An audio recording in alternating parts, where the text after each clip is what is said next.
सवाल, क्या आपको मालूम है कि हजर अस्वद पत्थर का असल रंग कौन सा है?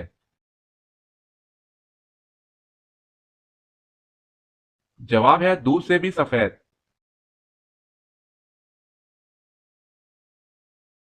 सवाल, किस नबी ने शादी नहीं की थी?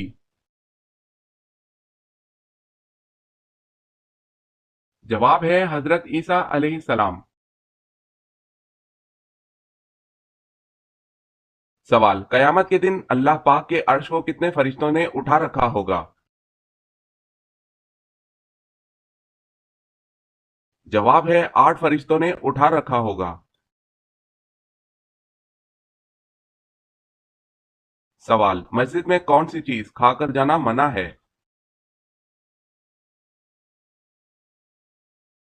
जवाब है प्याज।